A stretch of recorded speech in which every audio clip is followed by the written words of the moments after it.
Good afternoon, I'm Malcolm Jordan and this is your midday news fix for Friday, the 10th of October.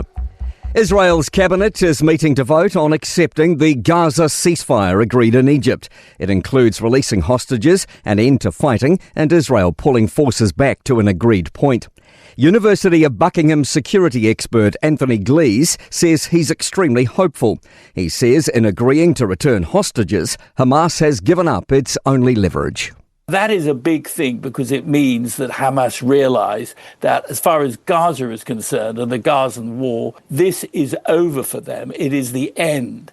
A 29-year-old Sandringham man's pleaded not guilty to smashing a window in Winston Peters' Auckland home and asked for a jury trial.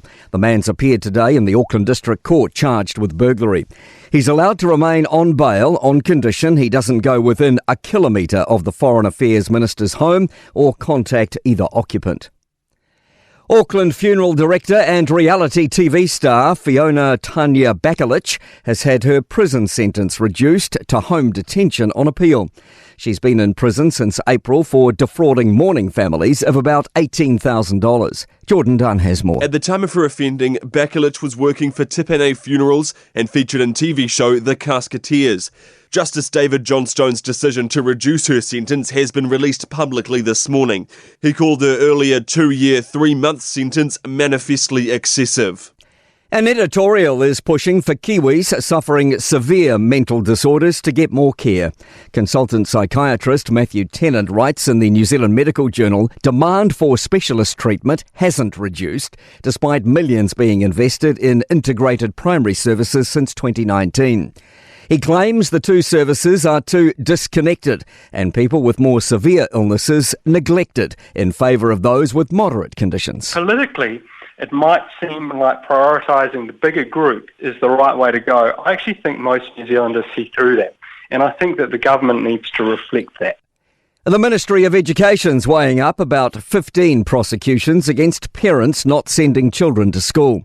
Associate Education Minister David Seymour announced the tougher stance on attendance in May. Jamie Cunningham has more. Parents face fines of up to $300 for a first offence. Those who continue to keep their children out of school could be fined up to $3,000. While no prosecutions have been confirmed yet, the ministry says the threat of legal action has already prompted some families to re-enrol their children and return them to class. NZTA is urging care on some South Island highways after surface flooding and slips overnight. Heavy rain warnings still apply for Mount Cook to Arthur's Pass and much of the West Coast. Almost a third of councils are guaranteed a new mayor at tomorrow's local elections, closing at midday. To sport, the All Whites have lost 1-0 away to Poland in their football friendly. The NPC has had a 9% uptick in popularity across broadcasts, with a 2.7% boost in attendances this season. South Africa have chased 252 with 3 wickets and 7 balls to spare to beat India at the Women's 50-over Cricket World Cup. And Carlos Sainz has blown a gasket over Formula One's coverage, showing drivers' partners rather than his and others' overtaking manoeuvres during the Singapore Grand Prix. I'm Malcolm Jordan. That's your latest news fix. We'll be back with the next update at 5 p.m. from the Newstalk ZB newsroom.